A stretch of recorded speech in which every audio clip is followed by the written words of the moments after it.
What's going on, YouTube fam? This your boy Tony Two Times, and we back with another episode of Hood Tales, man. Before I start, be sure to tap that like button. Definitely watch this video to the end to hear the full story and all the details in the case. Y'all keep up with me. It's a lot of information. For all the day one fam, y'all already know it's all love. Thanks for tuning back into another episode. If you're new to the channel and you feeling the content, feel free to subscribe. Definitely hit that notification bell so you can be notified every time we drop a new video. Let's get right into the story. Online dating has been the wave since it became so easy to send a message or DM a person. It's convenient for most who might be a little bit shy or not big on going out in the nightlife. I remember when I was a little younger, it was cool to see a nice young lady you was feeling, approach her and try your hardest to get a smile from her or some conversation. Then you knew you could probably get the number. But it's definitely different right now. People are on edge when outside, so you gotta be careful, even trying to holler at a female or to approach one. So when an individual is looking for companionship, they go on dating sites, make a profile, and hope for the best. The thing is though, you never know who you are talking to or inviting to meet up with, as it's hard to really get to know a person from behind a screen. You might be looking for love, but whole time they are looking for something else. And on this episode of Hood Tales, we will be taking it to Ohio to discuss a case of a young man's search for companionship that turned fatal. Back in 2018, 27-year-old Meshack Cornwall was living in Garfield Heights, a suburb on the outskirts of Cleveland. The only child of his mother, Miss Jacqueline Harrigan.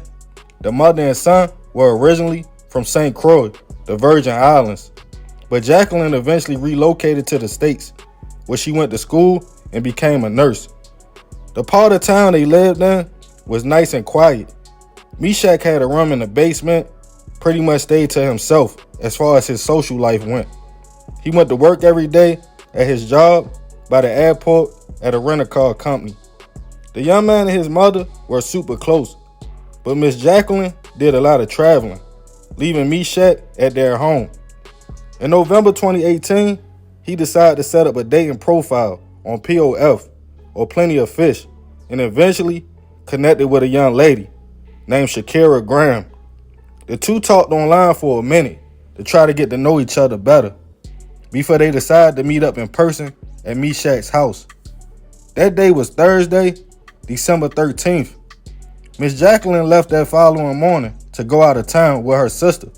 Before leaving, she went to say bye to her son in the basement. She noticed he had company, but just spoke and left out. She would call and check on Meshack from time to time, and everything seemed fine. But Shakira wasn't only just dealing with Meshack from the dating site. She also was dealing with another man nicknamed Pace, in which they had linked up about 5 times at his home on Grayton Road in Cleveland Heights. On December 15th, 2018, Pace was chilling with Shakira and decided to contact another young lady he met off POF. He set everything up for the three to link up that night at his house. When the young lady arrived, everything was going smooth. Pace's roommate was also there, who we would call Jay. Everybody was drinking, smoking, having a good time. When later into the evening, Shakira got frustrated about the situation and stated she was leaving. The other young lady stated she wanted to go because she felt uncomfortable with the men by herself. But Shakira stated, "You don't want to go, do what I'm about to do." A car pulled up and she left. Later that night, Shakira came back to Pace's house, but this time she was holding up car keys as she was driving a gold 2009 Honda Accord. She was in a better mood. She also had some grass, a bottle of drink, a game system, electronics, and a wooden box with 2 guns inside. She was trying to sell. The roommates wasn't fazed at all and asked no questions. They just all continued to party. Eventually, Shakira and Jay left in the car she came in. They went to grab some product to keep the party going. Jay noticed some cell phones and a broken computer in the back seat of the whip, but paid it no mind. As they headed to a motel room, After chilling for a minute, Shakira gave Jay a few cell phones and some grass. He left the room and went to a local Walmart to sell the phones. On December 17th, 2018, Miss Jacqueline returned to Ohio and was picked up from the airport. As she got home, she walked through the side door, which opened to the basement stairway, up to the kitchen. Surprised, she saw Meshack laying on the bottom of the steps. Thinking he had fallen, she rushed to her son and noticed blood was all around him. Realizing, unfortunately, Meshack was already gone. As the family called police, they came to the home to investigate, noticing the young man had been shot multiple times, but it wasn't any forced entry to the house. Miss Jacqueline, in shock, couldn't give much information, only that her son was with a young lady when she left. She talked to him after that on December 16th. Police asked questions in the neighborhood, but no one saw or heard anything. Eventually, Miss Jacqueline noticed items missing from the home. Her son's gaming system, a computer, 2 Blicks, and a 2009 Honda that her son drove. As the investigation continued, authorities talked to Meshack's job, in which they stated he worked his whole shift on December 16th and clocked out about 11 p.m. Surveillance footage in the area by his house showed Meshack driving after midnight on the 17th. More questions would come out about Shakira, as one of Meshack's friends gave detectives her social media page. After realizing Meshack was supposed to work on the 17th but never showed up, his phone records showed he was texting Shakira when he got off work. She referred to him as her boyfriend and gave him the address she was at on Grayton Road, telling him to come pick her up. That's the same night she was at the house with Pace and Jay. Police attempted to track down Shakira, went to her home, but she was MIA, and Meshack's car was nowhere to be found as well.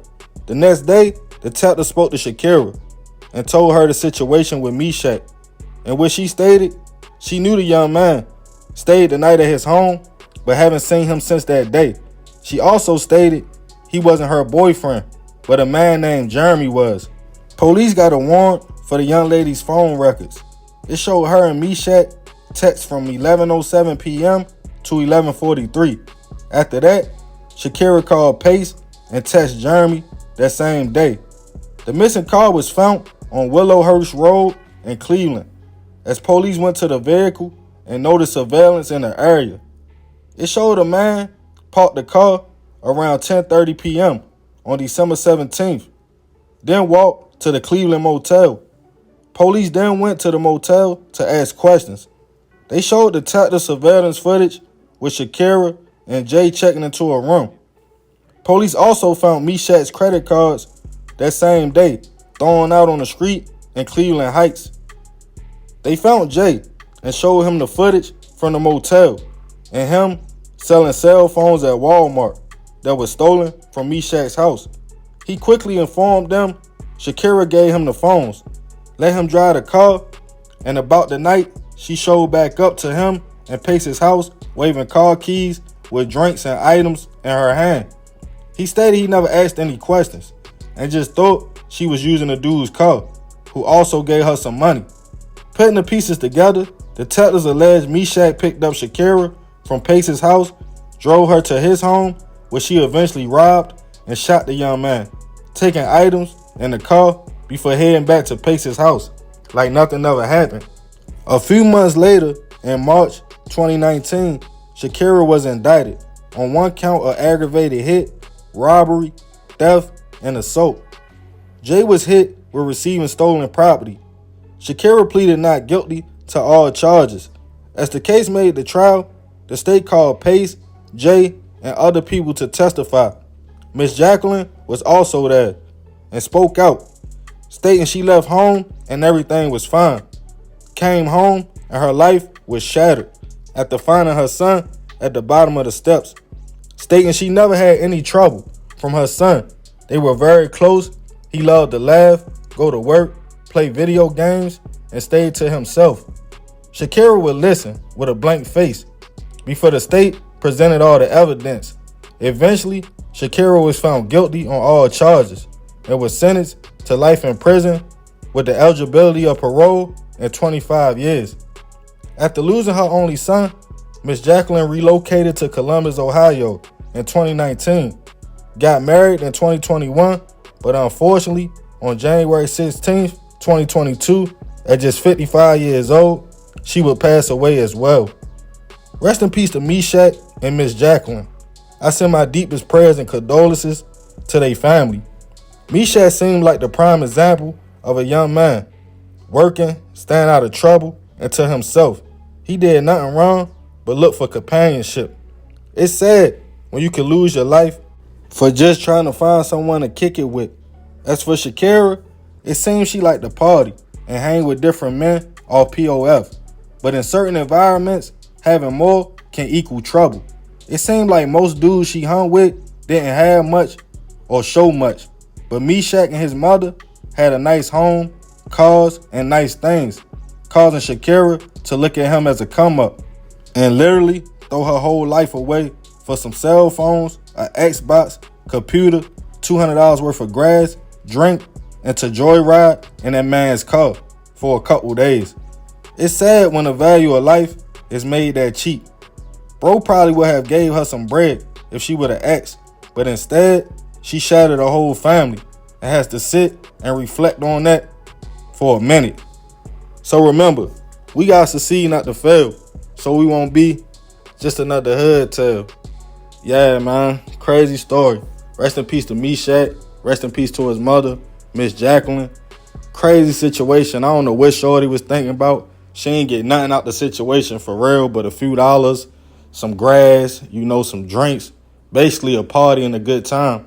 But I ain't gonna talk y'all head off with this one. Y'all heard the story, leave it in the comments. Remember to definitely be respectful. I appreciate you if you made it to the end. This another episode of Hood Tales. This your boy Tony 2 times. It's all love, fam. I'm out.